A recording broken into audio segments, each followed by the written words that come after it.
జై గురుదేవ. ఓం గురుర్బ్రహ్మ గురుర్విష్ణు గురుర్దేవో మహేశ్వర గురు సాక్షాత్ పరబ్రహ్మ తస్మై శ్రీ గురవే నమః. బ్రేక్ అవుతుంది. విషజే భవరోగిణాం నిధయే సర్వ విద్యానాం శ్రీ దక్షిణామూర్తయే నమః. బృహద్వాసిష్ట సిద్ధాంతం పూర్ణబోధోపదేశిక వెంకటేశ్వర యోగీంద్రం సద్గురుభ్యో నమో నమః. ఆత్మానాత్మ అతీతమనిశం కేవలాత్మోపదేశిక వేముల రామయాయ యోగీంద్రం సద్గురుభ్యో నమో నమః. క్షరాక్షరమతీతం చాచల పూర్ణోపదేశిక పూర్ణానంద పుల్లయాయ సద్గురుభ్యో నమో నమః. అస్మద్గురు సమారంభం కృష్ణ సాందీపమధ్యమం ఓంకారపీఠ పర్యంతం వందే గురు పరంపరం. జై గురు. తెల్లవారెను మోకతిమిరం బెల్లబాయను జ్ఞాన ఉదయం వల్ల ప్రబలం బాయతన మనసెల్ల స్థిరమాయం ఆత్మా మేలుకోవే. మూడు గుణములు మునిగిపోయెను ఏడు ధాతువులెను కబట్టెను ఏడ ఏమియు లేకపోయెను ఎరిగి మేల్కొనవే ఆత్మా మేలుకోవే. అష్టతనువులు అడవి బట్టెను అష్టమదములు ఘమిక మణగెను కష్ట సుఖముల కాంక్షదీదెను ఘనత మేల్కొనవే ఆత్మా మేలుకోవే. అష్ట ప్రకృతులాటలుడిగెను అష్టపాశముల పుడె వీడెను ఇష్టమేమియు లేకపోయెను ఇప్పుడే మేల్కొనవే ఆత్మా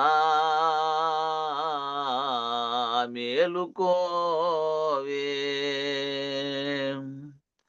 వాసనత్తయ మొదలిపోయెను ఈషణత్తయమిపుడే వీడెను విన్నదేమియు లేకపోయెను వేగ మేల్కొనవే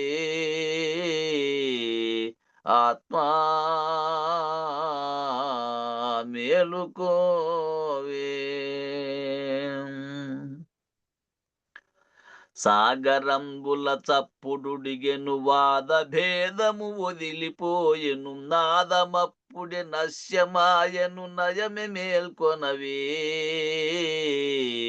ఆత్మా మేలుకోవే. మండలములని మమత మానెను కుండలి స్థలి కూలిపోయెను పండు వెన్నెల భావమాయను పరగ మేల్కొనవే ఆత్మా మేలుకోవే. మనసు బుద్ధియు మరల జనియను మానిపోయెను జనన మరణము మమత ఏమియు లేకపోయెను మరియు మేల్కొనవే ఆత్మా మేలుకోవే. గురువు శిష్యుండేకమాయను కులము గోత్రము లేకపోయెను గురుడు శిష్యుండేకమాయను కులము గోత్రము లేకపోయెను కుడి ఎడమలు సమమయాయను గురు తెరుకపోయెన్ ఆత్మా మేలుకోవే. పరశురాముని సీతారాముల భజన నిత్యము చేయుటాయను బాగుగా శేషమ్మ భావము బయలులో కలసిన్ ఆత్మా మేలుకోవే.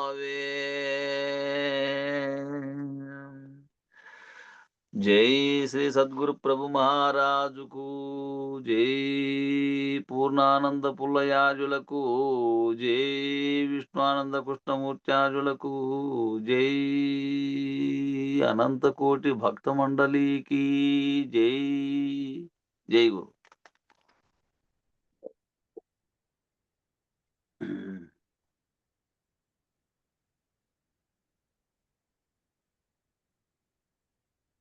యాభై 58. 58 ఎనిమిది. నీతియు భక్తి.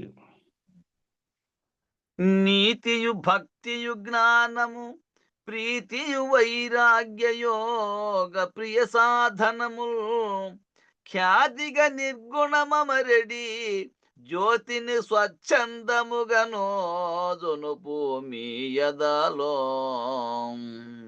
అసదృశాలీలా పనుపాడ గురిలో అనుమానారహితము ఆత్మ సంభరితము పనుపాడ గోరిన ప్రత్యక్షమౌనెందు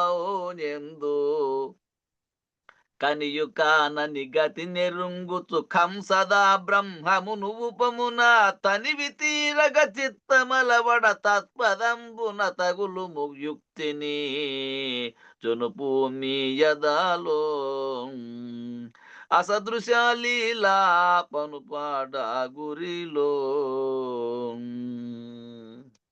జై గురుదేవ్. జై.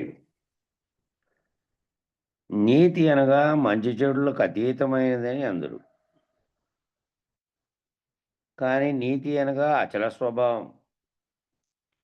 నీతి అంటే మంచి చెడులు ఆ రెండు ద్వంద్వాలే కాబట్టి ఆ ద్వంద్వాలు ఒక చోట మంచి అనేది ఇంకొక స్వభావంలో ఇంకొక ప్రాంతంలో అది మంచిగా కాకుండా ఇంకో రకంగా ఆయా ప్రాంతాల యొక్క నిర్ణయాలను బట్టి ధర్మాధర్మాలను బట్టి అవి ద్వంద్వము కాబట్టి ఆ ద్వంద్వానికి అతీతమైంది. నీతి అంటే ద్వంద్వానికి అతీతమైనటువంటి అచల స్వభావం మనం భావించాల్సింది. సమాజంలో నీతి అంటే ఏ విధంగా వర్తించాలో ఆ ధర్మసూత్రాలకు అనుగుణంగా వర్తించడం అనేది నీతి అవుతుంది. వేదాంత పద్ధతిలో తీసుకుంటే నీతి అనగా అచల స్వభావం, చెల్లించకుండా అచలమును గుర్తెరిగి ఉండుట. ఆ విధంగానే భక్తి అనగా కేవలమూర్తి యొక్క అశరీర గురువుతో మమేకమగుట. భక్తి అనగా నవవిధ భక్తి మార్గములు అనేటివేమో మామూలు భక్తిగా చెప్పబడినవి. ఇక్కడ మన వేదాంత స్వభావంలో ఏమిటి అంటే భక్తి అంటే కేవలం మూర్తి యొక్క అశరీర గురువుతో, అశరీర గురువుగా ఉన్నారు. మొదట ఆయన యొక్క 4 శుశ్రూషలు అనేటివి ఏవైతే చెప్పారో వాటిలో ప్రారంభ దశలో నుంచి ఆఖరి దశలో ఏది ఆత్మ శుశ్రూషగా తాను శారీరక పద్ధతిలో చేసేదాన్ని కాకుండా ఈ ఇద్దరు నేను గురువు అనేటువంటి రెండు భావాలే, శరీరాలు కాదు. రెండు భావాలన్నీ రెండు ఏకమైపోవడం. అట్లా అశరీర గురుమూర్తితో మమేకమగుట, వేరు అనే భావన లేకుండా ఏకమగుట. అందువలన నిజభక్తుడు తాను లేకుండా పోరు. నిజభక్తుడైనటువంటి వాడు తాను అనేటువంటి నేనంటే రామరూపాత్మకమైన పేరుతో కూడినటువంటి నేను లేడు. శిష్యుడు అనబడేటువంటి గురువు యొక్క భావస్ఫూర్తితో మమేకమైపోయి ఇంక మళ్ళా నేననే ఉనికి వేరుగా లేనటువంటి స్థితిలో ఉన్నటువంటి భక్తుడు లేకుండా పోతాడు, గురువులోనే ఐక్యమవుతాడు. కాబట్టి జ్ఞానం అనగానేమో జ్ఞానాజ్ఞానములు రెండిటికీ వీడవలనది. ఏది జ్ఞానం అంటే ఎరుక. దాంట్లో అజ్ఞానం ఏది అంటే ఏవైతే భ్రాంతులు నీకున్నాయో ఆ భ్రాంతులు. అవి రెండు పోయిన తర్వాత, ఆ భ్రాంతులు పోయిన తర్వాత అజ్ఞానం పోయి జ్ఞానం వచ్చినప్పటికీ ఆ జ్ఞానం ఎరుక చేతే తెలియబడుతుంది. కాబట్టి దాని చేతనే, ఆ జ్ఞానం చేతనే కర్మలు ఆచరించి శరీరాన్ని పొందావు కాబట్టి ఉపాధిని, ఆ రెంటిని జ్ఞానాజ్ఞానములు రెండింటినీ వీడవలనండి. అది జ్ఞానం. ప్రీతి అనగా ఖండాఖండము ఎరుకలను విడుచుట యందు ప్రీతి. ఖండాఖండములుగా అంటే నేను జీవుడుగాను, ఖండ ఎరుకలుగా అనేకత్వంగా తోచున్నటువంటి ఖండ ఎరుకలు కానీ జీవుడుగా ఉన్నటువంటి స్థితి. పరమాత్మ స్థితిలో ఉన్న అఖండ ఎరుకగా కూడా ఈశ్వరత్వంగా ఉన్నది కూడా రెండు కూడా ద్వంద్వములు. ఖండ ఎరుకలు, అనేక ఖండ ఎరుకలు కూడి అఖండంగా ఉన్నటువంటి సమిష్టి శుద్ధి యొక్క అఖండ ఎరుకగా ఉన్నది. కాబట్టి ఆ ప్రీతి అంటే ఏమిటి అంటే దీని మీద ప్రీతి లేకుండా ఖండాఖండములుగా ఉన్న ఎరుకగా తోచబడుతున్న దాని యందు ప్రీతి లేకుండా దానికి అతీతమైన దాని యందు ప్రీతి కలిగి ఉండుట. వైరాగ్యం అనగా ఎరుక ఏనాడు లేనిదని ఎరిగి ఆ ఎరుకకు అంటకుండా ఉండుట. వైరాగ్యం అనగా మొదట్లో వైరాగ్యమేమో ఈ జగత్తు ఇదంతా ఏమిటి, ఈ దీంట్లో కొట్టుమిట్టాడుతున్నానే, ఈ దుఃఖాలు బాధలు సర్వము ఏమొచ్చినాయి అనే దాంతో వైరాగ్యం భావన చెందుతాడు. విచారించగా విచారించగా ఈ ఆఖరి స్థితిలో అని చెబుతున్నాడు ఆయన. గురుమూర్తి అవి వ్యక్తపరుస్తున్నాడు. విచారించిన శిష్యుడు ఆఖరుగా ఆయనకి ఏ రకమైనది ఉండాలి అంటే ఆయన దృష్టిలో వైరాగ్యం అనగా ఎరుక ఏనాడు లేనిదని ఎరిగి, ఎరుక ఏనాడు కూడా లేనిదని ఆ ఎరుకకు అంటకుండా ఉండుట. ఆ ఎరుకకు అంటకుండా ఉండుట, తాను సాధ్యత్వ స్థితిలో ఉంటూ లేనెరుక పద్ధతిలో ఉంటూ తోస్తున్నదంతా లేనెరుక చేత లేనిది ఉన్నట్టుగా తోపింపజేస్తున్నటువంటి మాయ యొక్క ప్రభావం చేత జరుగుతున్న కలగా భావించి దాంతో అంటకుండా ఉండుట. యోగం అనగా అశరీరత్వం అనేది బయలవుట. యోగము అంటే దగ్గరగా కలియుట. యోగం అంటే దానితో కలిసిపోవుట అనేది సాధారణమైన అర్థం. ఏ దాన్ని అయితే లక్ష్యం పెట్టుకున్నావో దానితో కలిసిపోవుట. ఇక్కడ యోగం అనగా అశరీరత్వం అనేది బయలవుట. శరీరం అనేటువంటి శరీరంతో కూడినటువంటి ఏదైనా కానీ జీవులు శరీరం కానీ బ్రహ్మాండం కానీ ఈ దృశ్య ప్రపంచం ప్రకృతి ఏదో దాంట్లో నుంచి విడిపోయిన వాడు బయలుగా ఉన్నటువంటి దాంట్లో తానే అది ఒకట. ఇదే ఏ సాధన లేని పద్ధతి యోగు రాజయోగం. కృష్ణబాబులు బోధించినటువంటి ఏ సాధన నీకెందుకు, ఇదిగో ఈ సాధన బట్టి అంటే ఇదే, ఈ సాధనే చేయాల్సింది. ఈ చెప్పినవన్నీ లాస్ట్ స్థాయి సాధనలు. శిష్యుడు సాధకుడుగా మొదలుపెట్టినప్పుడేమో నిత్యానిత్య వస్తు వివేకం కాడ మొదలైంది. సాధకుడు గురువు దగ్గర అశరీర గురుమూర్తి దగ్గర చేరి శిష్యుడుగా తాను తదేకంగా సాధన చేసి గురుమూర్తిలో కలిసిపోయే స్థితిలో ఇప్పుడు చెప్పినటువంటి సాధనలు. ఆ సాధకుడు లేడు. మామూలు నిత్యానిత్య వస్తు వివేకం కాడ మొదలుపెట్టే సాధకుడు కాకుండా గురుమూర్తిలో కలిసిపోయినటువంటి సాధకుడు, సాధకుడు అనే సాధన లేకుండా ఇంకా సాధన కూడా లేకుండా రాజయోగ పద్ధతిలో మమేకం అయిపోయాడు గురువులో. ఇవియే ప్రియమైనటువంటి సాధనములు. ఈ ప్రియమైన సాధనలు ఏ ఉండాలంటే ఇవి ఉండాలి. ఇంకా ఆఖరి దశలో ఈ విధంగా చిత్పరమైనటువంటి బ్రహ్మతేజమందు నిర్గుణమును అమర్చుము. ఈ విధంగా చిత్పరమైన బ్రహ్మతేజం అంటే చిత్తముగా తోచి చిత్తమునకు ఏవైతే ఏ చిత్శక్తి అయితే సర్వము తోపింపజేసిందో అది పరము గుర్తెరిగిన తర్వాత ఆ బ్రహ్మతేజములోనే నిర్గుణాన్ని అమర్చుము. గుణరహితమైనటువంటి స్థితిలో దానికి అది మళ్ళీ గుణాలలోకి రాకుండా ఉన్న స్థితిని అమర్చుము. ఆ జ్యోతిని నీ హృదయ కుహరమందు నిజగురు కృపచే నిలుపుము. ఆ జ్యోతిని నీ హృదయ కుహరంలో ఆ విధమైన నిలపాలంటే నిజగురు కృప చేత. నిజగురువు అయినటువంటి అంటే ఈ సర్వద్వంద్వములను తొలగించి నిన్ను సాధకుడు స్థాయిలో నుంచి పరమాత్మ అనేటువంటి బ్రహ్మము, నేనే బ్రహ్మము అనే అఖండ ఎరుక స్థితిలో నుంచి మళ్ళీ ఆ సాక్షిత్వ స్థితిని కూడా పోగొట్టి అవతల ఉన్నటువంటి బయలు స్వరూపాన్ని నీకు తెలియజేసేటువంటి నిజగురు కృప చేత దాన్ని నిలుపుకో. నీలో సాటి లేని పద్ధతిలో నిర్గుణమును గురిలో స్థిరమై గుణరహితమగును. సాటి లేని పద్ధతిలో నిర్గుణం అనేటువంటి ఆ గురిలో, నిర్గుణం అనేదే గురిగా పెట్టుకొని స్థిరమయ్యి అదే స్థిరమైపోయి రాను రాను స్థిరమై గుణరహితమగును. అది అందుకనే ఆరూఢత చెందే స్థాయి వరకు నువ్వు కొట్టుమిట్ట ఆడుతూ ఉంటావు. కాబట్టి నువ్వు లేనివానివి నిన్ను తీసేసుకుంటే ఇంకేమీ లేదు, చెప్పేది లేదు, అంతా బయలే ఉన్నది అని గురువు చేత తెలియబడినప్పటికీ మళ్ళీ ఉన్నటువంటి స్థితిలో దీనితో మళ్ళీ ఎక్కడైనా గుణాలతో సంగమిస్తారేమోనని దానికి చెప్పారు. నువ్వు ఆరూఢత చెంది రాను, రాను, రాను, రాను, రాను, రాను ఏదైతే మొదట చూసినప్పుడు నీకు ఆకర్షణగా ఉండి రాను, రాను దాని పట్ల నిరాసక్తతగా ఏర్పడి దాని పట్ల దాని అవసరమే లేనటువంటి దాని గుర్తులేకే రానటువంటి స్థితి ఏర్పడుతుందో, ఆ స్థితి ఏర్పడే వరకు ఇది ప్రయత్నం చేస్తూనే ఉండాలి నువ్వు. నీ ప్రయత్నం ఏందంటే దీనితో కలవకుండా ఉన్నటువంటి స్థితిని నిలబెట్టుకోవడం. గుణాలతో కదలకుండా గుణాలతో కూడినటువంటి స్థితిని రానీయకుండా నిలబెట్టుకోవడం అనేదే బోధలో ఆరూఢత్వం చెందినటువంటి దృఢమైనటువంటిది.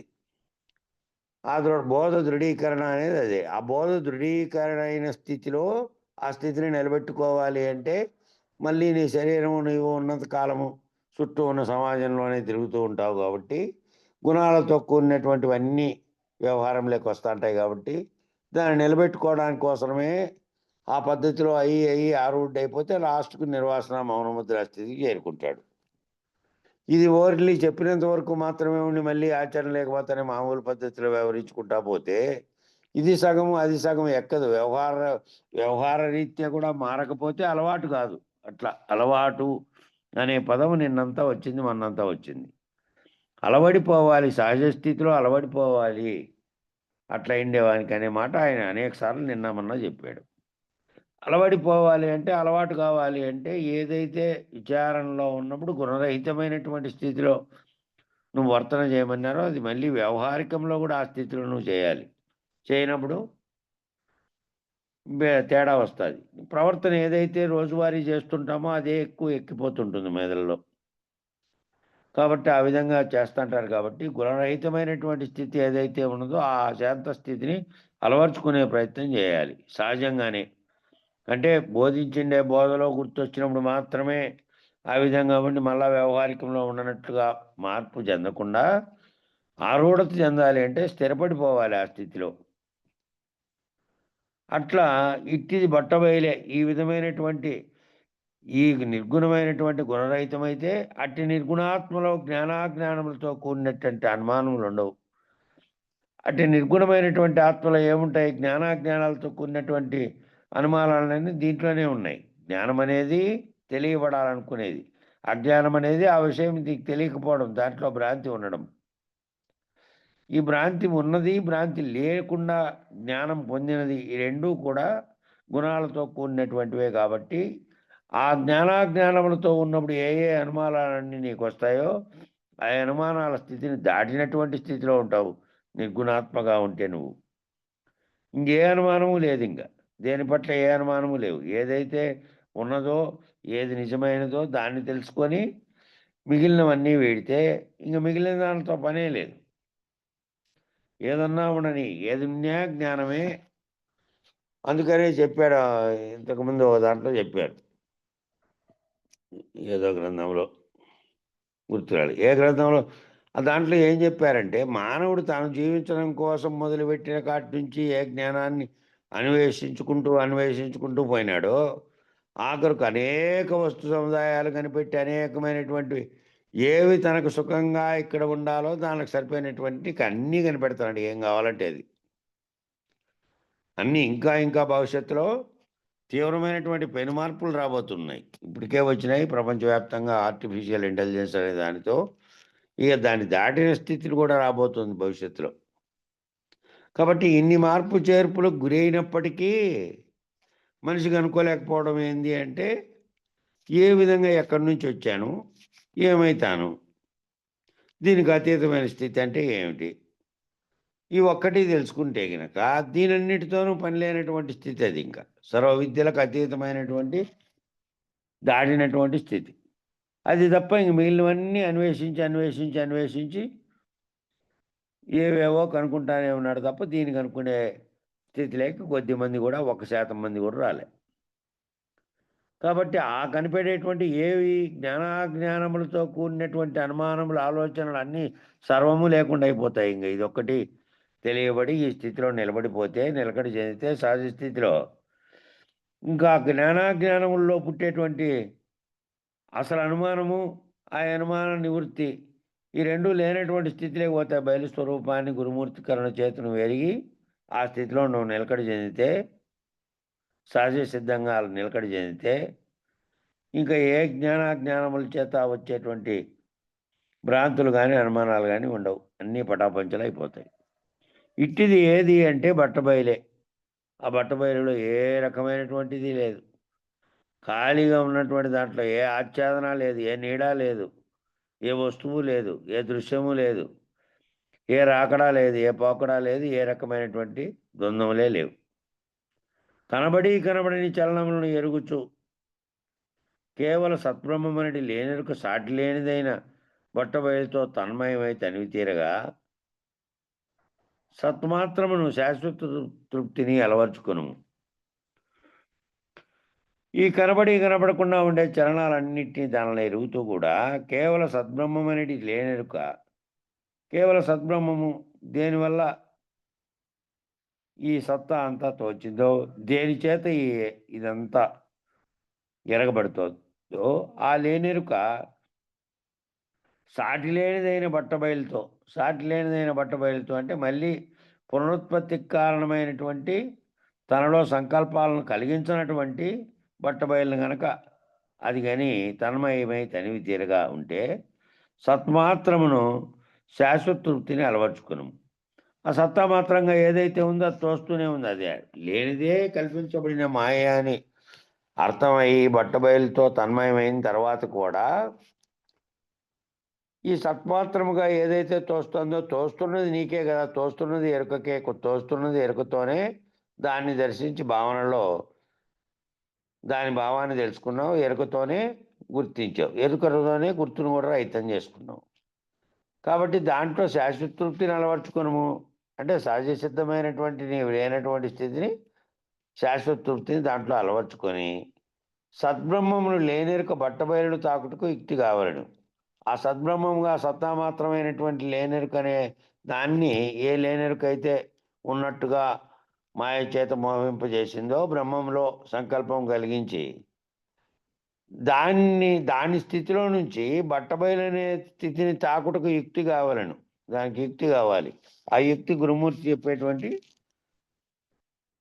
గురుమూర్తి రైతుపరిచే విధానమే ఆ యుక్తి. దాన్నే గురుగుహ్యమన్నారు. దాన్నే అత్యంత రహస్యమైనది. అది తెలియబడితే ఆ గురుమూర్తి యొక్క సత్తా ఏదైతే అశరీరుడైనటువంటి స్థితిలో గురుమూర్తి ఉన్నాడో అట్టి గురుమూర్తి నిజ గురుమూర్తి అయితేనే ఆ స్థితిని నీకు, ఆ బట్టబయలనే స్థితిని నువ్వు తాకేకి ఆ యుక్తిని నేర్పుతాడు. యుక్తి కావాలి దానికి. నెమ్మదిగా ఎరుకకు ఆధారమైన చిచ్చక్తిని నిరసించుట ద్వారా, నెమ్మదిగా అనే పదం ఎందుకు వాడారంటే ఒక క్షణంలో నీకు అర్థమైపోయినప్పటికీ, మామూలుగా ఏం చెప్పారు, ఆ గురుమూర్తి కరుణ కలిగితే విచారణ అంతా అయిపోయి సాధకుని స్థితి పోయిన తర్వాత ఇంకా తాను రహితమయ్యేదే ఉండేది. కాబట్టి ఒక్క క్షణంలో ఇదిగో నువ్వు లేవు, నీవు లేని దృష్టితో నువ్వు చూడు, నీవు లేని దృష్టితో చూస్తే జగత్తు లేదు. నువ్వు గాఢ నిద్రావస్థలో ఉన్నప్పుడు ఏ ఎరుక ఏ విధమైన తోచలేదో, జాగ్రత్త అవస్థలో ఉన్నప్పుడు నిద్రపోయిన కలలో వచ్చిన వస్తువులు మేల్కుంటే లేనట్లుగా జాగ్రత్తలో జరుగుతున్నటువంటిదంతా సొరకల వలె జరుగుతున్నటువంటి వ్యవహారంగా లేనెరుకగా నువ్వు భావన చెంది దాన్ని నిరసించడం ద్వారా చిత్శక్తి అనే దానికే తోస్తోంది. కాబట్టి అంతా దాన్ని నిరసించడం ద్వారా ఆ గురుకృప చేత ఎరుక విడిచి బట్టబయలు పద్ధతి నిజ ప్రబోధయందు ఉంది. ఆ ఎరుక విడిచే పద్ధతి బట్టబయలులో నువ్వు దాంట్లోనే రమిస్తూ దాంట్లో నీవు లేనటువంటి స్థితిలో ఉండడం. నిర్వాసన మౌతముద్ర అంటే అదే బట్టబయలు స్థితిలోనే తాను ఉండడం. ఈ పద్ధతిలోనే యుక్తియు గురుగోప్యము ఉన్నవి. ఈ పద్ధతిలోనే ఉన్నాయి. నిజ గురు బోధ అనేటువంటి అచల మార్గంలోనే గురుగోప్యము యుక్తి రెండూ ఉన్నాయి. ఇట్టి యుక్తితో నీ హృదయ కుహరమందు నిర్గుణాత్మ తేజమును ప్రవేశపెట్టుము. ఆ యుక్తితోనే నీ చేత నీ హృదయంలో నిర్గుణాత్మ తేజం అంటే గుణాలతో కూడినటువంటిది కాకుండా గుణరహితమైనటువంటి ఏ రకమైనటువంటి సంకల్పాలకు తావులేనటువంటి ఎరుక చేత మళ్ళీ దృశ్య ప్రపంచంతో కానీ నీలో అనుభవాత్మకమైనటువంటి అనుభూతులతో విషయాలతో కూడుకున్నటువంటి దాని వైపుకు కానీ తాను నేనున్నాను, నేను ఈ విధమైనవన్నీ చేస్తున్నాను, ఈ విధమైనవి చూస్తున్నాను అనేదంతా కేవల కలగా భావించేటువంటి స్థితిలో దాన్ని ప్రవేశపెట్టి ఆ గురిలో నిలువుము. ఆ గురిలోనే నువ్వు ఉంటే రాను రాను రాను అది అలవాటుగా మారిపోతుంది.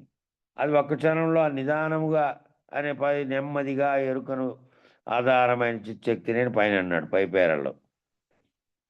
నెమ్మదిగా ఎందుకన్నారంటే మళ్ళీ వ్యవహారం అనేది మళ్ళీ ఆ స్థితి భావనలో పొందినప్పటికీ వ్యవహారంలో సహజ సిద్ధంగా రావాలి. సహజ సిద్ధమైనటువంటి యోగ స్థితి అవ్వాలి. సహజ సిద్ధమైనటువంటి బయలు స్థితిలో తానెప్పుడు కనబడే దాంతో తాదాత్మ్యం చెందకుండా ఉన్నటువంటి స్థితిలోకి రావాలి కాబట్టి ఆ ఆ హృదయ కుహరంలో నిర్గుణాత్మ తేజమును ప్రవేశపెట్టి మళ్ళీ ఏ రకమైనటువంటి సంకల్పాలకి దాంట్లో తావేయకుండా మళ్ళీ దాని దారిలోకి ఆ స్థితిలో నుంచి కిందికి పడిపోకుండా ఉండడానికి ప్రయత్నించేకి గురిలో నిలువు. ఆ విధంగా ఎరుక వీడి సద్బ్రహ్మం అనేది లేనెరుక బట్టబయలగును. ఆ విధంగా ఎరుక వీడితే సద్బ్రహ్మం అనేదంటే ఈ సత్తా ఏదైతే కల్పించిందో జగత్ అనేది, దృశ్యం అనేది, నీవనేది, బ్రహ్మాండంలోని అనేకంగా తోచినటువంటిదంతా సర్వము ఈ లేనెరుక అనేటువంటి దానికి ఉన్నదిగా తోపింపజేసినటువంటి ఏది ఉందో అది బట్టబయలవుతుంది, లేనెరుక అవుతుంది. అప్పటికి కనబడుతున్నప్పుడు ఇదంతా లేనెరుకే. లేనెరుక అనే పదం అక్కడికి పోయిన తర్వాతనే అక్కడే వాడాలి. ఎరుకతో ఉన్నటువంటి వాడంతా విచారణ చేస్తున్నంత కాలము ఎరుకతో గమనించి ఎరుకతోనే తాదాత్మ్యం చెంది ఎరుకతోనే తెలుసుకుంటున్నాడు, ఎరుకతోనే విచారణ చేస్తున్నాడు. ఆ ఎరుక ఏది విచారణ చేస్తుందో అది కూడా మీరినటువంటి స్థితిలో తాను రహితమైనప్పుడు మాత్రమే లేనెరుక అనే పదం అక్కడి నుంచి మొదలవుతుంది. అక్కడి వరకు ఉన్న ఎరుకతోనే విచారించాడు. ఉన్న ఎరుకతోనే అది ఎట్లా లేదో ఇది ఎట్లా ఉందో ఇదంతా ఎరుకతోనే విచారించాడు. ఆ విధమైన స్థితికి పోయిన తర్వాత ఎరుక వీడి సద్బ్రహ్మం అనేటువంటి లేనెరుక, ఆ సద్బ్రహ్మమైన సత్తా కలిగిన బ్రహ్మమే ఎరుక అనే కల్పించినటువంటిది. అది నిజానికి లేనిదే మాయ చేత ఉన్నట్టుగా తోపింపజేసింది కాబట్టి బట్టబయలే ఎప్పటికీ ఉన్నది అని బట్టబయలు అవుతుంది. అది కూడా ఇంకా అది తోచదు. కారణమైనటువంటి సద్బ్రహ్మం అనేది ఎరుక.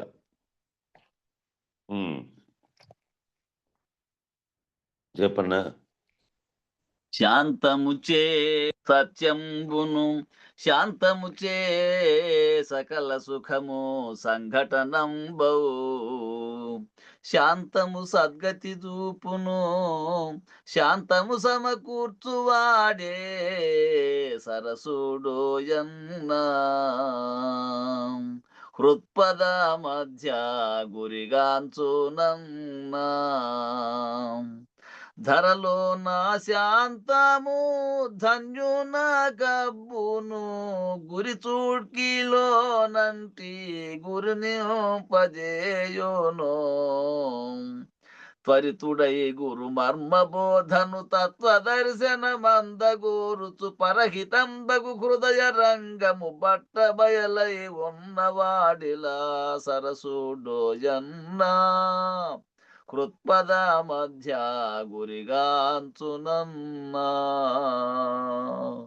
జై గురు. శాంతం అనగా చలనము లేని స్థిరత్వం. శాంతం అంటే ఏమిటంటే చలనాలు ఏ రకమైనవి లేనటువంటి స్థిరత్వం. నిజానికి శాంతానికి నిర్వచనం కూడా ఎప్పుడో 1000 ఏళ్ల క్రితం రాసినటువంటి సంస్కృత కావ్యాల్లోంచి మళ్ళీ తెలుగులోకి అనువాదం చేసి కవిత్వం తెలుగులో రూపుదిద్దుకునేటప్పుడు అంటే నన్నయ్య భారతం రాయకంటే ముందే సంస్కృతం అయితే 3000 ఏళ్ల క్రితం నుంచి ఉంది కాబట్టి అందులో రసోల్లాసం అనే దాన్ని తెలుగులోకి అనువాదం చేసినటువంటి దాన్ని మానేపల్లి రామకృష్ణ కవి ఏమని వర్ణించాడంటే శాంతం అంటే నిర్వికార చిత్తం, నిర్వికారమైనటువంటి చిత్తం. మిగతా వికారాలన్నీ నీలో కలిగేటివన్నీ ఆ చిత్తంలో నుంచి ఉత్పత్తి అవుతున్నాయి. ఈ రసాలు చెప్పబడినాయి 9 నవరసాలుగా చెప్పబడినవన్నీ నీలో కలిగేటువంటి చిత్తంలో కలిగే మార్పులకు అనుసరించి నువ్వు ప్రవర్తిస్తూ ఉన్నావు. క్రోధము, దుఃఖము, ఇట్లా అనేక రకాలైనటువంటి నీలో కలిగేటువంటి శృంగార భావనలు కానీ లేదంటే ఏ రకమైనవి కానీ ఆయా యొక్క చిత్తం యొక్క ఏ భావాన్ని ఏ రసం నీలో ప్రవర్తిస్తుందో దాన్ని బట్టి ప్రవర్తిస్తూ ఉన్నావు. కాబట్టి ఆ రస సిద్ధాంతం చెప్పినటువంటి దాని ప్రకారం నిర్వికార చిత్తమే శాంతం. ఏ వికారములు లేనటువంటి చిత్తమే శాంతము అని. కాబట్టి ఇక్కడేమో శాంతం అంటే ఏమిటి? ఇంకా చలనములే లేవు. ఇంకా ఈ వేదాంత బోధలో చలనం లేనటువంటి స్థితి, స్థిరత్వంగా ఉన్నటువంటి కదలికలు లేనటువంటి స్థిరత్వం, ఆ శాంతం, అదే శాంతం. అంటే ఒకదానికి ప్రభావితుడై వెంటనే మార్పు వచ్చిందనుకో, భావం ఉద్రేకానికి లోనైనప్పటికీ దాని యొక్క ప్రభావం నీలో చూపింది అనుకో, ఆ శాంతము చెదిరినట్టు. కాబట్టి శాంతము అంటే చలనాలు రాకూడదు. ఏ విధమైనదైనా నిదానంతోనే ఏ రకమైనటువంటి భావోద్వేగం గురి కాకుండా ఉన్నటువంటి స్థిరత్వం అది శాంతం అనగా. చలనములు లేని స్థిరత్వం మరియు చలనశీలత. చలనశీలత కూడా లేని నిర్గుణం. చలనశీలత అనే కదిలేటువంటి అదంతా కూడా గుణాలతో కూడి ఉంటుంది కాబట్టి ఆ కదిలే స్థితి, ఆ కదలలేని కదలేది కూడా లేనటువంటి నిర్గుణ స్థితి. అట్టి శాంతం చే సత్యత్వం సిద్ధించును. అట్టి శాంత స్వరూపంగా ఉంటేనే నీవు ఈ విచారణ చేసే దాంట్లోని సత్యత్వాన్ని నువ్వు గ్రహించాలంటే నీ శాంత చిత్తం ఉండాలి.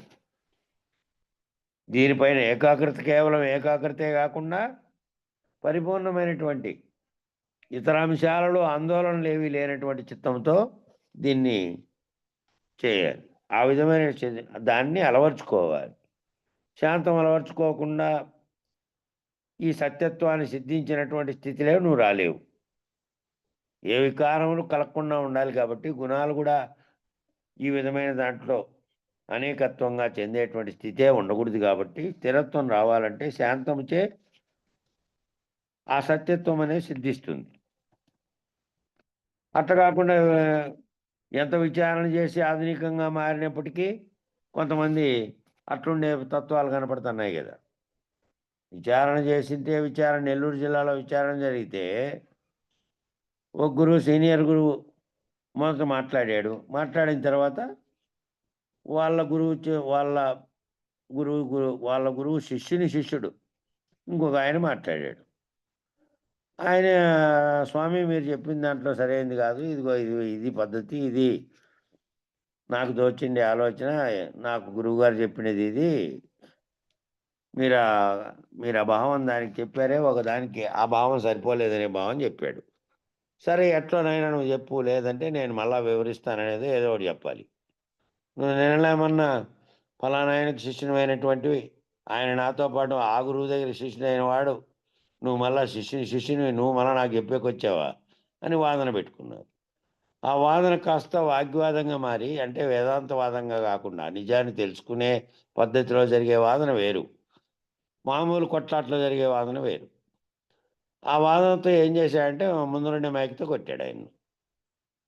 అట్లుంటుంది. అట్లా కాదు. అట్లా భావోద్రేకం కలిగితే శాంతం లేదని అర్థం.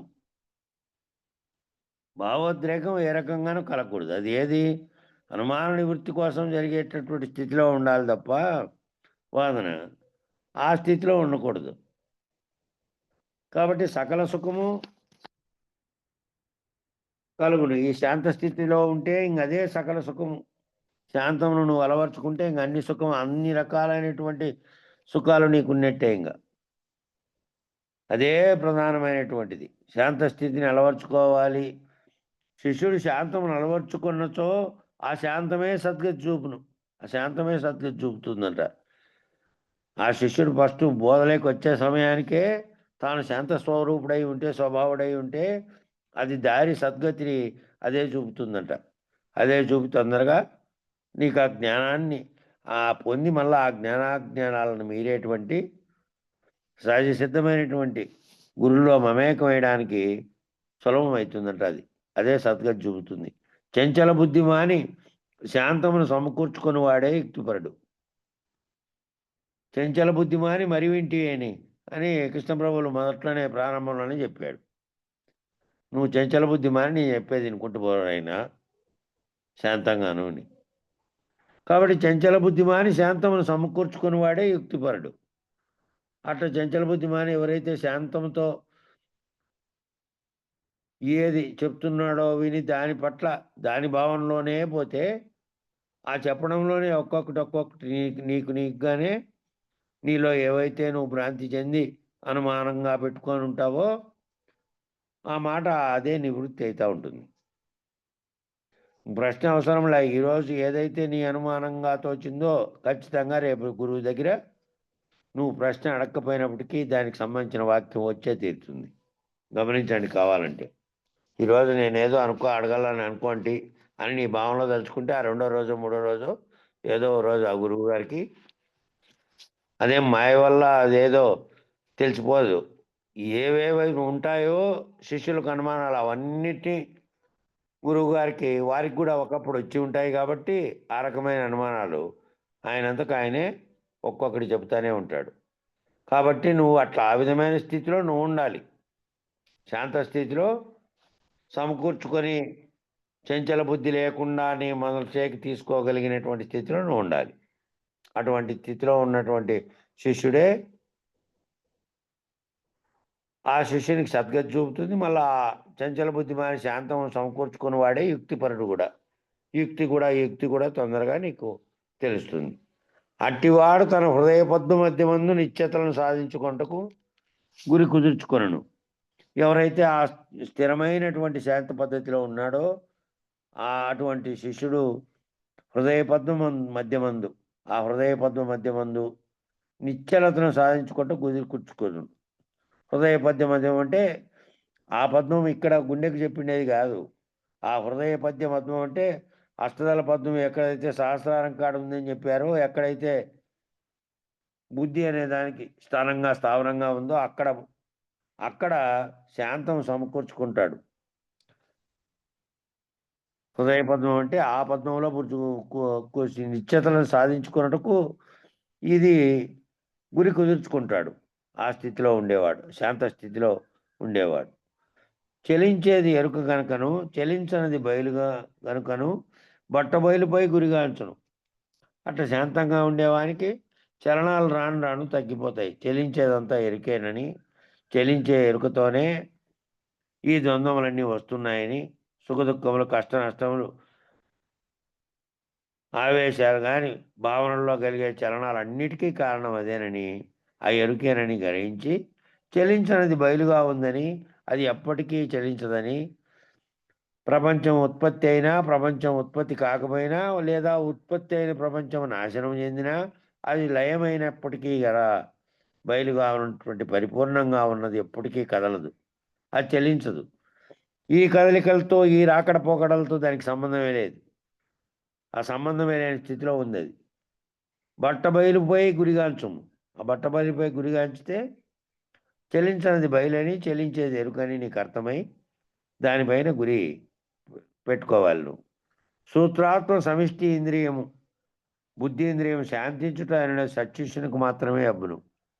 ఆ సత్శిష్యుడైనటువంటి ఇట్లా శాంతం అలవర్చుకున్నటువంటి ఉత్తమ శిష్యునికి మాత్రమే ఆ సూత్రాత్వం అనేది ఏదైతే సమిష్టి బుద్ధీంద్రియంగా ఉన్నదో, బ్రహ్మంగా ఉన్నదో, అది కల్పించినటువంటి దాంట్లో అనేకత్వాన్ని పొందినటువంటి జీవునికి ఏర్పడినటువంటిది ఖండ ఎరుకుగాను అఖండ ఎరుకుగాను ఉన్నటువంటి ఆ సూత్రాత్మ అనేది కారణ వస్తువుగా ఉన్నది. ఆ బుద్ధీంద్రియం శాంతించుట అన్నది సత్శిష్యునికి మాత్రమే అబ్బును. ఈ శాంత స్థితిలో ఉన్నటువంటి సత్శిష్యునికి మాత్రమే అబ్బుతుంది. ఉత్తమ శిష్యుడు అయినటువంటి ఈ లక్షణాలు కలిగిన వానికే అబ్బుతుంది తప్ప ఆ సూత్రాత్మ స్థితిలో ఉన్నటువంటి ఎక్కడ బుద్ధి కదలికలు జరుగుతున్నటువంటి దాంట్లో అది విశ్లేషిస్తోందో ఆ బుద్ధి అనేది అది విక్షేపం చెందకుండా ఉన్నటువంటి స్థితి కలగాలి అంటే ఈ కదలికలు కలిగినటువంటి శాంతం లేనటువంటి రకరకాలుగా ప్రవర్తన కలిగి ఉన్నటువంటి శిష్యులకి కష్టమవుతుంది. అది ఆ గురువు పట్ల గురి కలిగి ఆ గురిలో మళ్ళీ శాంతంతో ఉన్నటువంటి స్థిరత్వం ఉంటే తప్ప కుదరదు. అది శాంతం అబ్బినవాడు ధన్యుడు. తన యందు లోచూట్కి నంటి ఉండి దృక్ దృశ్య రూప ఎరుకను బయలు లక్ష్యంగా గురిని మించిపోయిన అదే బట్ట బయలు. ఇంకా శాంతం అబ్బినటువంటి వాడు ధన్యుడు. ఆ శాంతం అబ్బినవాడంటే అది అలవాటుగా అయిపోవాలి. ఇంకా ఏదో తాత్కాలికంగా కోపం పడి తాత్కాలికంగా శాంతం పెట్టుకొని మళ్ళా వ్యవహారంలో నిశ్చలత లేకుండా చలనాలతో కూడినటువంటి కాకుండా అది అలవాటుగా అయిపోయి ఉండాలి. అబ్బినవాడంటే అబ్బడం అంటే అలవాటుగా మారడం, అలవర్చుకోవడం, తన స్వభావమే శాంతంగా మారిపోవడం. అట్లా అబ్బినవాడు ధన్యుడు. తన యందు లోచూట్కి అంటి ఉండి, తనలో లోచూపు అనే దాంట్లోనే అంటి ఉండి బాహ్య చూపు ఏదైతే ఉన్నదో దృక్ దృశ్యరూప ఎరుకను బయలుగా లక్ష్యంగా గురిని మించిపోయిన దృక్కు దృశ్యరూప ఎరుకంతా శరీరంగా భావించేటువంటి కళ్ళతో కనపడుతున్న దాన్ని అంతటి ఏది తీసుకుంటోంది? లోపల ఉన్నటువంటి అంతరంగ చతుష్టయంలో భావన చెందుతోంది, బాహ్య దృశ్యాలన్నింటినీ తనలోకి తీసుకొని. కాబట్టి బాహ్య దృక్దృశ్య రూప ఎరుకను విరమించుకొని బయలు లక్ష్యంగా లోచూపునంటి ఉండి, లోచూపునంటే మనసుతో లోపల గుర్తించేది, అది మనసుకు కలిగినటువంటి జ్ఞాననేత్రం. అది బాహ్యంగా ఉన్నటువంటి శరీరానికి ఉన్న నేత్రాలతో కాకుండా లోచూపులో అంతరంగంతో నీవు అంటి ఉండి ఆ జ్ఞాన దృష్టితో చూస్తే ఈ దృశ్యరూప ఎరుకగా కనపడుతున్నదంతటినీ కూడా లేకుండా చేసుకొని ఆ బయలు లక్ష్యంగా గురి పెట్టుకొని దాన్ని మించిపోతే ఈ దృక్ దృశ్య రూప ఎరుకను మించిపోతే అదే ఇది. యోగ వాసిష్టంలో కూడా ఆయన అదే మాట అన్నాడు. ఈ రామాని ఈ సందేహాలన్నిటికీ, ఈ దుఃఖ భావనలన్నిటికీ, ఈ రకమైనటువంటి చలనాలు నీలో కలగడానికి కారణమైనది ఏంది అంటే నువ్వు దృశ్యరూప ఎరుకతో తాదాత్మ్యం చెందుతున్నావు. కాబట్టి ఆ దానితో మానేయి, అంతరంగంలో కలుగుతున్నటువంటి దానితో తాదాత్మ్యం చెందు. లోచూపుతో తాదాత్మ్యం చెంది జ్ఞాననేత్రంతో దృశ్యాన్ని విరమించుకో. అప్పుడు నువ్వు నీకుండేటువంటి ఈ రకమైనటువంటి అన్ని నీ భావంలో కలుగుతున్నటువంటి సంఘర్షణ అంతా పోతుంది అని చెప్పాడు యోగ వాసిష్టంలో. నిరసన ప్రకరణం అనే దాంట్లో. కాబట్టి దృశ్యరూపాన్ని అంతటినీ బాహ్యంగా చూస్తున్న దాన్ని విరమించుకొని ఆ ఎరుక అంతటినీ లోచూపులో అంటే జ్ఞాననేత్రంతో దాంట్లోనే అంటి ఉండి అంతర్దృష్టి కలిగి ఉండి బయలు లక్ష్యంగా గురిని మించిపోతే అదే బట్టబయలు. గురువు ప్రబోధించేటి మర్మం నెరిగి, గురువు ప్రబోధిస్తున్నటువంటి మర్మాన్ని ఎరిగి తత్వదర్శనం అందుకున్నట్టు కోరుచు. గురువు ప్రబోధించేటువంటి మర్మం నెరిగి తత్వదర్శనాన్ని అందుకున్నట్టు కోరుచు. ఎరుకకు పరమైనటువంటి బయలందుకొను కేవల దృష్టి. తత్వదర్శనం అంటే తత్వంతో భావనలో దర్శించేది.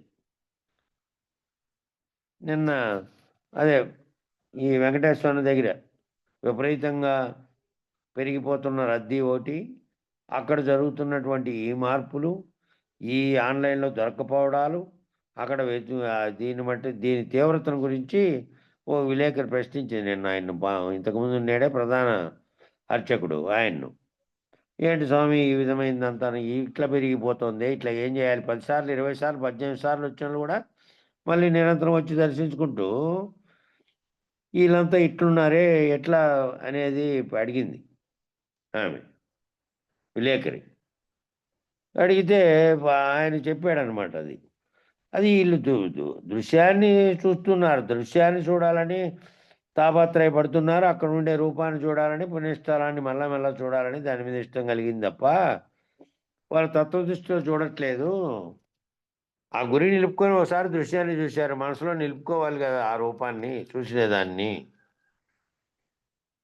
అని చెప్పారు. మనసులో నిలుపుకొని మళ్ళీ చూడగలిగిండేదేమో అంతరంగిక జ్ఞానశక్తి. ఆ దృశ్యంతో బాహ్య దృష్టితోనే నేను చూడాలనుకుంటే నిత్యము ఈ శరీరానికి ఉండే కళ్ళతో చూడాలి. అప్పుడు ఇక్కడ కొండను, ఇక్కడ కనపడే చెట్టును, ఇక్కడ కనపడే వ్యవహారాన్ని అంతా చూసినట్టు అవుతుంది. ఆ దృశ్యమే నీకు కనపడుతుంది, లోపల జ్ఞాన దృష్టిలో నువ్వేమి చూడట్లేదు అనేది. కాబట్టి ఇక్కడ ఈ తత్వజ్ఞానం అనే పదం వాడారు చూడు. తత్వదృష్టితో చూడాలి అనేది అదే.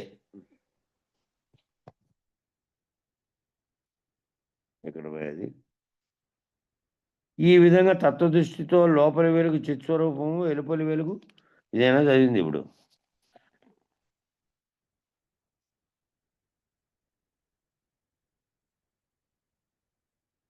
కాబట్టి లోపలి వెలుగు చిత్స్వరూపం, వెలుపలి వెలుగు విశ్వం. ఈ రెండు నీవే. ఈ పైంది ఇంకా చదవలేదు కదా, ఇది ఈ పైందే కదా చెప్తాండేది.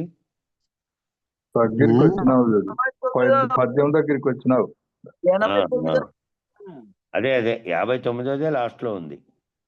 కాబట్టి అది ప్రెస్ చేస్తే కేవలం దృష్టి నిలబెట్టుకున్నవాడు బట్టబయలును. ఆ విధంగా హృదయ మధ్య ఉన్న చిదాకాశంపై గురిపెట్టి శాంతుడైన వాడు సన్మాత్రుడైన యుక్తిపరుడు గురుమర్మం తెలుసుకొని బట్టబయలగును అని చెప్పాడు. తత్వదర్శనం అనే పదం ఎందుకు వచ్చాయంటే ఇప్పుడు మధ్యలో ఇక్కడ వాడాడు కాబట్టి ఆ పదము నిన్న జరిగినటువంటి ఆ ఇంటర్వ్యూలో మాట నాకు గుర్తొచ్చారు. కాబట్టి తత్వదర్శనంతో చేయడము అంటే అట్లా లోపల జ్ఞాన దృష్టితో చూసేటువంటి దర్శనం, బాహ్యంగా కంటితో చూస్తున్నటువంటి దృశ్యంగా అనే దాన్ని మర్చిపోయి లోపల ప్రతిష్ఠించుకునే దాంతో చూడాలి. ఆ గురువు ప్రబోధించే మర్మం ఎరిగి తత్వదర్శనం అందుకొనటకు అంటే అది ఆ ప్రబోధిస్తున్నటువంటి బోధని జ్ఞాననేత్రంతో లోపల చూసేటువంటి స్థితి రావాలి. బాహ్యంగా చూస్తున్నటువంటి ఇందాక చెప్తుమే అదంతా యాత్రలు చేసే వాళ్ళంతా కంటితో బాహ్యంగా చూస్తున్నటువంటి వాళ్ళే. వాళ్ళకి ఏ తత్వదర్శనం కావట్లేడ, కేవలం బాహ్య దృశ్యాన్ని చూసేస్తున్నటువంటి వాళ్ళు. ఎరుకకు పరమైన బయలు అందుకొనచ్చు కేవల దృక్స్థితిని నిలుపుకున్నవాడు బట్టబయలగును. దానికి పరమైనటువంటి బయలు అందుకున్నటువంటి వాడు కేవల దృక్స్థితిని మాత్రమే, ఆ ఎరుకకు అతీతంగా ఉండేటువంటి ఆ బయలు స్థితిని తెలుసుకున్నటువంటి వాడు కేవల దృక్స్థితిని మాత్రమే నిలుపుకొని అంతరంగిక దృష్టి. అది కేవల దృక్స్థితి ఎక్కడ బాహ్యంగా చూసేది కాదు. అది ఆ స్థితిలో నిలుపుకొని బట్టబయలుగా ఉంటాడు, లో చూపుతూ ఉంటాడు, జ్ఞాననేత్రంతో చూసినటువంటి చూపుతో. ఆ విధంగా తన హృదయ మధ్యంలో ఉన్న చిదాకాశంపై గురిపెట్టి, అంటే ఆ విధంగా తన హృదయ మధ్యంలో అంటే తనలో కలుగుతున్నటువంటి త్రిపుటిలో ఏదైతే చిదాకాశం, చిత్తం అనేటువంటి ఇది ఉందో, అదే కల్పిస్తోందో, అదే ఎరుకకు కారణమైందో ఆ దాని మీద గురిపెట్టి శాంతుడైన వాడు ఆ సన్మాత్రుడైన యుక్తిపరుడు. ఆ యుక్తిపరుడు సన్మాత్రుడైనటువంటి శాంతం అని ఇందాక చెప్పారే, అదంతా కలిగినటువంటి శాంతస్థితి స్వభావం కలిగినటువంటి వాడే. అటువంటి సన్మాత్రుడైన యుక్తిపరుడు మాత్రమే గురుమర్మం తెలిసి బట్టబయలవుతాడు. అట్లా సన్మాత్రంలో ఉన్నటువంటి వాడు మాత్రమే అవుతాడు. మొత్తం అంతా మామూలుగా ఇది భావనలో కనుక అంతరంగికంలో ఆ స్థితి కనుక లేకపోతే వాడు బట్టబయలు స్థితిని, తానే బట్టబయలైనటువంటి స్థితిని పొందలేడు. తెలియబడినప్పటికీ ఆ స్థితిని తనలో హృదయ మధ్యంలో ఆ విధంగా నిలబెట్టుకునేటువంటి స్థితిలో ఉండలేడు.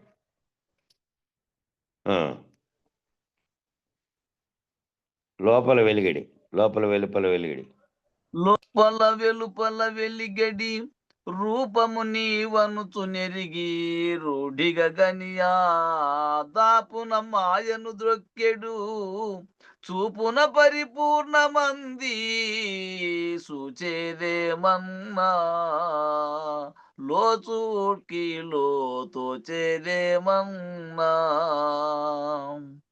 యోచన కందాని ఊహాను మది జట్టి తోచి తోచని అట్టి తుర్యాతీతమునందు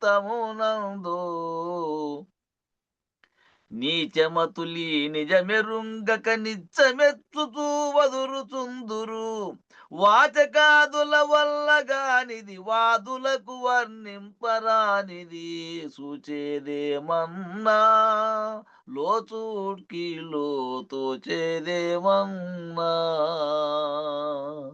జై గురు. లోపలి వెలుగు చిత్స్వరూపం. లోపల ఏదైతే జ్ఞానంతో చూడబడుతోందో, తెలియబడుతోందో అదే చిత్తస్వరూపంగా ఉన్నటువంటి జ్ఞానస్వరూపంగా ఉన్నది లోపల ప్రకాశిస్తున్నటువంటి వెలుగు. అది జ్ఞానము. అది వెలుపలి వెలుగు అంతా విశ్వం. ఇది విశ్వంగా కనపడుతున్నటువంటి దృశ్య ప్రపంచం, నీ కంటికి శారీరకంగా కనపడుతున్నటువంటివి సర్వభ్రాంతులు తోచడానికి, ఈ అనుభవాలు కలగడానికి, మళ్ళీ దీని పట్ల ఆకర్షితులు కావడానికి అన్నిటికీ కారణం బయట దాంట్లోనే ఉంది. లోపలి దాంట్లో ఉన్నటువంటి చిత్స్వరూపంలో దీన్ని చేర్చుకోకపోతే బాహ్యంగా కనపడే దాన్ని అంతటి దాంట్లో చేరిస్తే అది చేరి చేరి చేరి ఇంకా దృశ్య ప్రపంచాన్ని వీడే శక్తి లేకుండా పోతుంది. కాబట్టి లోపల వెలిగేటువంటి చిత్స్వరూపంతో ఉండి వెలుపలి వెలుగుగా ఉన్న విశ్వాన్ని ఆ రెండు కూడా నీలోనే ఉన్నాయి. ఆ రెండు నీవే. ఒకటేమో బాహ్యంగా చూస్తున్నావు, రెండోదేమో దాన్ని మళ్ళీ లోపల ఉండే దాంట్లో నిశ్చితపరుస్తున్నావు. ఈ బాహ్య దృశ్యం యొక్క విషయాన్ని అంతటిని. ఆ రెండు నీవే. నీకంటే అన్యము లేదు, నీకంటే అన్యంగా లేదు. నీలో నిన్ను బట్టే ఉంది అది. కానీ ఆ వెలుగే మాయ గనుక విశ్వం మిథ్య. ఏ వెలుగు చేత ప్రకాశం చేత కనబడుతోందో దృశ్యం ఉన్నట్టుగా, ప్రపంచం ఉన్నట్టుగా తోపింపజేసినది, అది నిజానికి లేనిది కనుక ఒకప్పుడు ఉన్నట్టుగా తోచినప్పటికీ మళ్ళీ లేకుండా అయిపోతుంది. కాబట్టి దానికి ఉత్పత్తి నాశనాలు కలిగి ఉన్నాయి. కాబట్టి అది మాయ గనుక విశ్వం అనేది మిథ్య. నీ చిత్స్వరూపం కూడా మిథ్యే. నీ చిత్స్వరూపంగా ఏ దానికైతే తెలియబడుతోందో అది లేకనే, మూలం లేకనే వచ్చినటువంటి గుర్తెరిగేటువంటి చైతన్యం అది. అది మూలం లేకనే వచ్చింది గుర్తెరిగే చైతన్యంగా, అది కూడా మిథ్యే. ఇది నిశ్చయము. ఇది నిశ్చయం పరచుకోవాలి. ఇట్లు భ్రాంతిని నిర్ణయించి ఎరగబడే దృక్దృశ్యములు రెండును విడిచిపెట్టము. భ్రాంతిని నిర్ణయించి భ్రాంతి ఎక్కడ కలుగుతోంది, ఆ కలిగిన దాన్ని ఏది మళ్ళా లోపలికి తీసుకుంటోంది, లోపలికి తీసుకొని భద్రపరుచుకుంటోందో. కాబట్టి ఈ బాహ్య దృష్టిగా కనబడుతున్న సర్వము, దాంతో పాటు ఏర్పడినటువంటి అన్ని భ్రాంతులన్నీ అవి మిథ్యే. ఆంతరంగికంగా ఏవైతే నీ లోపల పెట్టుకొని భావనలో స్థిరపరచుకుంటున్నావో అది కూడా మిథ్యే. ఏదీ లేనటువంటి స్థితిలో, గాఢ నిద్రా స్థితిలో, తోచని స్థితిలో కూడా ఏమీ ఎరుక రహితమైనటువంటి స్థితిలో ఉన్నావు. ఆ స్థితిలో ఏ విధంగా ఉన్నావో జాగ్రత్త అవస్థలో ఉన్నప్పుడు కూడా ఈ రెండూ కూడా అంతరంగికంగా తెలియబడుతున్నది, బాహ్యంగా చూడబడుతున్నది. రెండు లేవు దృశ్యాలు. ఆ రెండు కూడా నా వల్లనే అవుతున్నాయి. నేనుంటేనే అవి ఉన్నాయి. అంతర్దృష్టి, బాహ్య దృష్టి కూడా. నేననేది లేకపోతే అది లేదు. కాబట్టి ఇట్లు భ్రాంతిని నిర్ణయించి ఎరుగబడే దృక్దృశ్యములు రెండును విడిచిపెట్టము.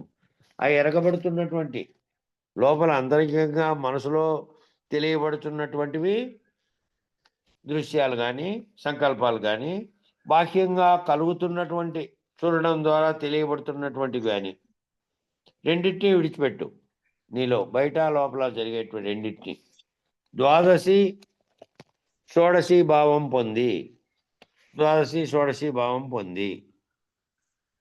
గురుమూర్తి చెప్పేది ద్వాదశి భావం ప్రకారం కొత్త బట్టబయలులో ఏమీ లేదు. ఉన్నట్టుగా తోపింపజేస్తున్నదంతా మాయ చేత ఉన్నట్టుగా తోపింపజేసిందే జగదృశ్యంగా కనపడుతున్నదంతా. ఇక రెండోది లోపల ఈ గుర్తెరిగే చైతన్యం ఒకటి లోపల గుర్తెరిగి అన్నిటినీ పెట్టుకుంటుందో గుర్తు, ఆ చైతన్యం లేనిదే. దానికి మూలం లేకుండానే వచ్చింది. మూలం లేని గుర్తెరిగే శరీరం ఏమీ లేదు. రెండు షోడశి భావము రెండోది, అది మొదటి భావం ఉత్తబట్ట బయలులో ఏమీ లేదు. అది తప్ప ఇంకేమీ లేదు. ఆ రెండు ద్వాదశి షోడశి భావాలను పొంది భ్రాంతిని తొక్కివేయము. భ్రాంతిని అంటే కనపడుతున్న దృశ్యంగా కనపడుతున్నది నీకు లోపల అనుభవంగా ఉండి నీలో చేరుకొని మళ్ళీ దానిని గుర్తెరిగింపజేస్తున్నది. రెండింటినీ తొక్కివేయము. ఆ రెండింటినీ తొక్కేయి. అట్టి దృష్టితో పరిపూర్ణమందుము. ఆ దృష్టితో పరిపూర్ణాన్ని తెలుసుకో. అంతా బట్టబయలుగాను. ఇక వెలుపల చూసేది ఏమున్నది? అంతా బట్టబయలే ఉంది.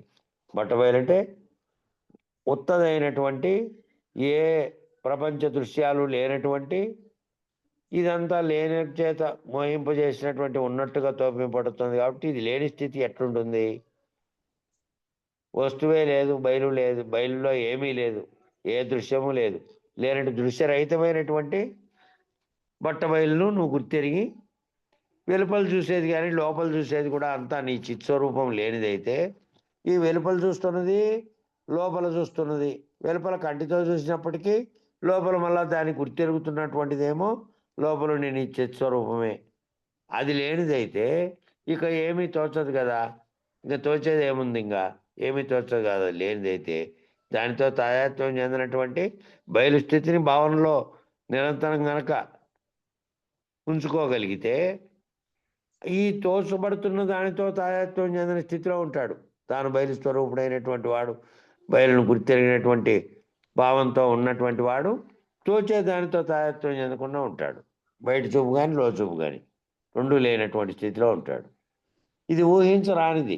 ఊహతో ఏ విధంగా చెప్పాలి, ఏ విధమైనటువంటి చెప్పేదానికి వర్ణించి చెప్పే వీలు కాదు. ఇది గురుమర్మంతో ఏమీ లేదని నిర్ణయమును నీ హృదయమందు చేర్చి ఆ గురుమర్మంతోనే, ఆ గురువుగారు చెప్పే మర్మంతోనే నువ్వు ఏమీ లేదనేటువంటి నిర్ణయాన్ని నీ హృదయంలో చేర్చి తోచియు తోచనట్టు తుర్యాతీతమును అందుకొను. తోచి తోచకుండా ఉన్నటువంటి తుర్యాతీతాన్ని నువ్వు అందుకో. అట్లా అందుకుంటే తుర్యానందమే. తుర్యాతీతం తోచి తోస్తున్నట్టు తోస్తున్నటువంటిదేమో మూఢవస్థల్లో గుర్తిస్తున్నటువంటిది. వ్యవహారం చేసి ఆ మూఢవస్థల్ని నిర్ణయిస్తున్నావు నువ్వే. జాగ్రత్తలో ఉన్నప్పుడు ఏ విధంగా ఉంది, స్వప్నంలో కన్నది, స్వప్నం కూడా లేకుండా, రెండు స్థితులు లేకుండా, ఏమీ తెలియబడకుండా ఉన్నటువంటి స్థితిని ప్రత్యేగాత్మ స్థితిలో నువ్వు తుర్య స్థితిలో ఈ మూఢవస్థల్ని గుర్తెరుగుతున్నటువంటి సాక్షిత్వ స్థితిలో ఉన్నావు అక్కడ. ఆ తుర్యం కూడా లేనటువంటి తుర్యాతీతం సంగతిని దాన్ని అందుకో. ఆ మూఢవస్థల్ని గుర్తెరిగే స్థితిని కూడా లేనటువంటి స్థితిలో ఆ తుర్యానందమే చిత్బ్రహ్మ కనుక ఈ తుర్యానందం ఏదైతే దీన్ని అంతటినీ దీన్ని పొందుతున్నటువంటి, దీన్ని చెప్పుతున్నటువంటి, దీన్ని నిర్ణయిస్తున్నటువంటి స్థితిలో ఉన్నది ఆ చిత్తుబ్రహ్మమే. కాబట్టి దీన్ని మీరినటువంటి స్థితిలో తుర్యాతీతం ముందు చిత్రూప దృక్క భావం ఉండదు. కాబట్టి తుర్యాతీతంలో ఈ 4 అవస్థలు అనేదే లేదు. ఈ 4 ఏ 4, ఈ 4 ఆ 4 కూడా లేదు. అఖండ ఎరుకుగా ఉన్నటువంటి బ్రహ్మం అనేటువంటి 4 ఈ 4 కూడా లేవు. ఆ 4 ఈ 4 8 రహితమైనటువంటి స్థితి, దానికి అతీతమైనటువంటి స్థితిలో ఎరగబడేదే లేదు, ఎరిగేదే లేదు. ఇది నాకు ఎరగబడుతోంది అనేటువంటి స్థితే లేదు. అదంతా ఈ ఎరుక చేత భావింపబడుతున్నటువంటి చిత్రూపంలో ఉండేటువంటి దృక్కుకే, బ్రహ్మంకే ఉంది. తుర్యాతీతంలో ఆ చిత్తంతో కూడుకున్నటువంటి బ్రహ్మం అనేదే లేదు. తెలియబడుతున్నటువంటి బ్రహ్మం అనేటువంటి కారణ వస్తువే లేదు అక్కడ. కార్యకారణములుగా తోచబడిన రెండూ లేవు. ఆ రెండూ దీనికే తోచాయి. బాహ్యంగా అంతరంగా రెండూ లేనటువంటి స్థితి లేకపోయినాడు. ఇంకా అక్కడ భావం కూడా లేదు, కేవల దృక్స్థితి ఉంటుంది. కేవల దృక్స్థితి ఉన్నప్పటికీ ఎరుకగా కనపడేదంతా లేని ఎరుకగా భావన చెందుతూ ఉంటావు.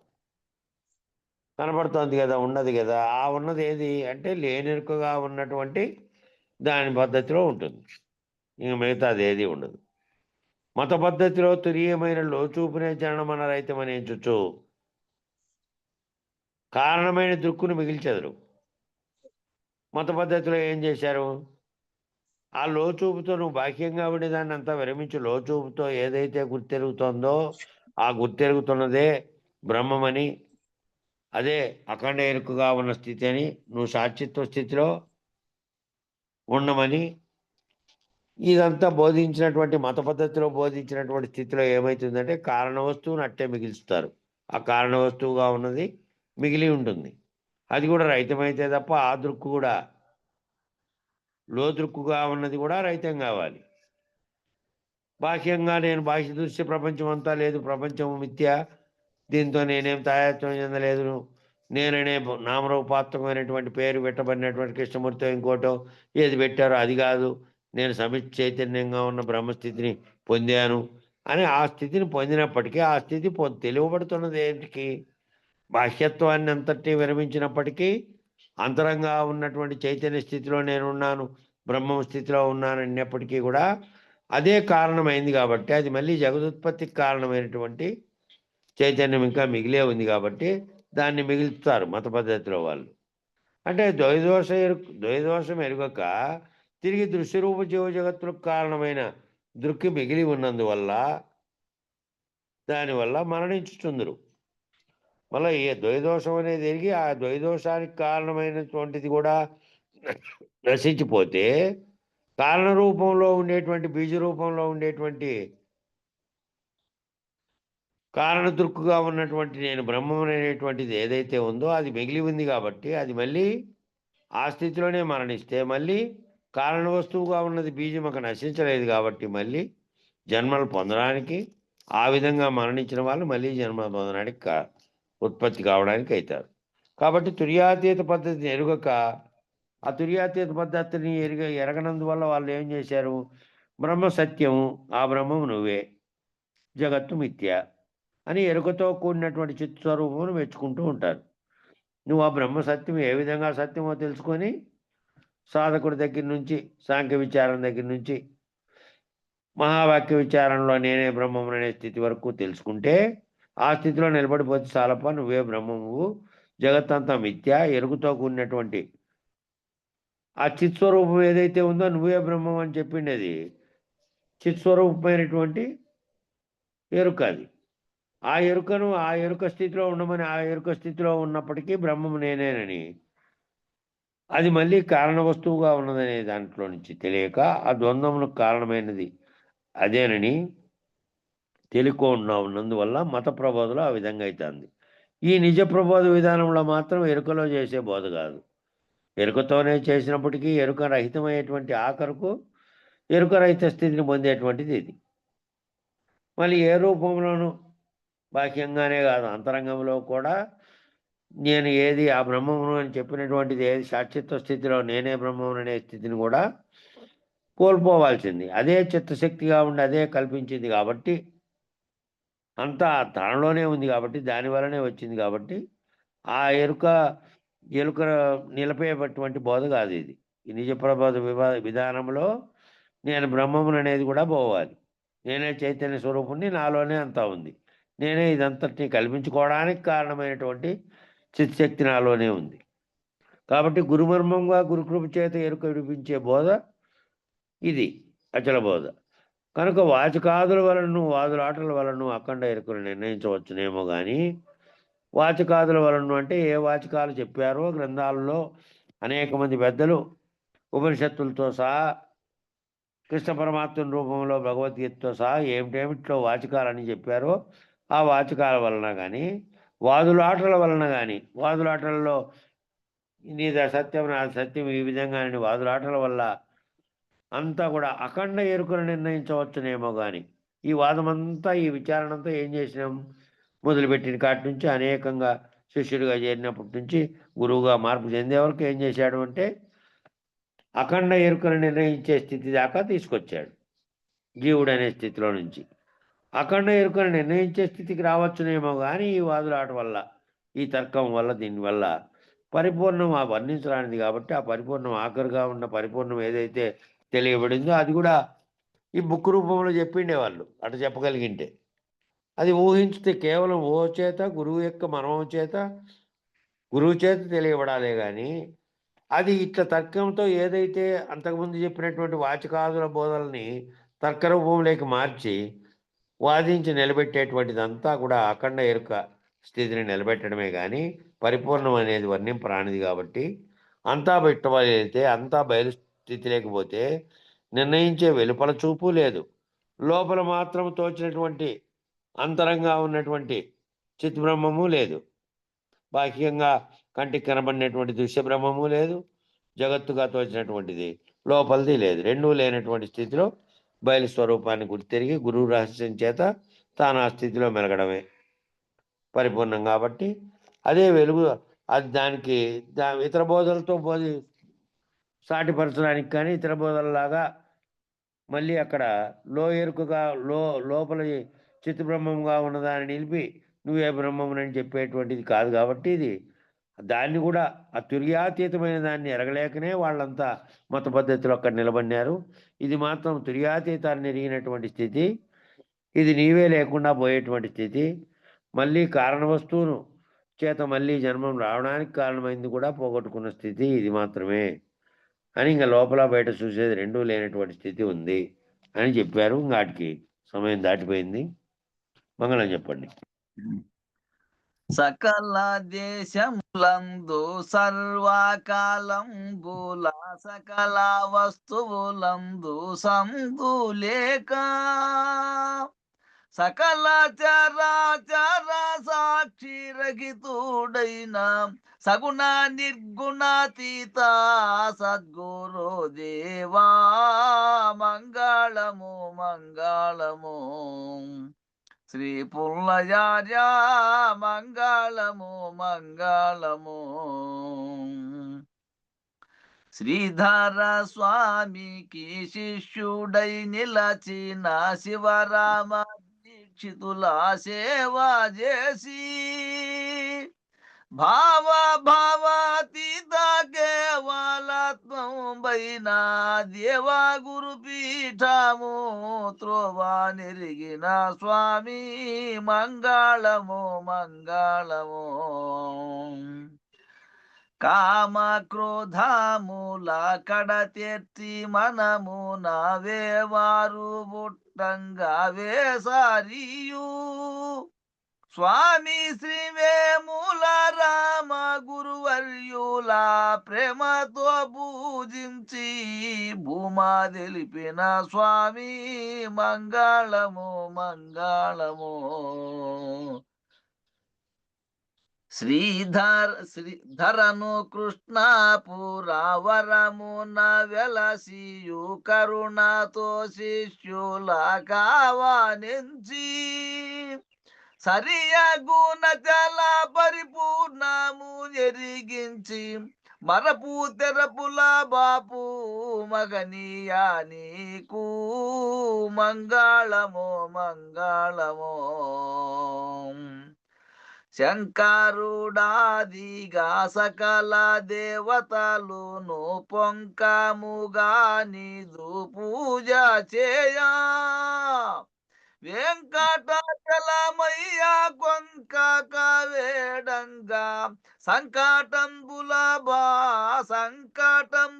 బాపు సద్గురు దేవా మంగళము మంగళము. శ్రీ పుల్లయార్య మంగళము మంగళము.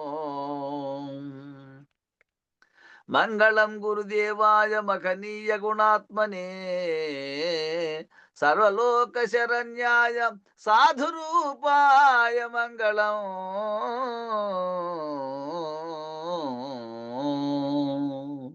జై శ్రీ సద్గురు ప్రభు మహారాజుకు జై. పూర్ణానంద పుల్లయాజులకు జై. విష్ణునానంద కృష్ణమూర్త్యాజులకు జై. అనంతకోటి భక్త మండలికి జై. జై గురుదేవ.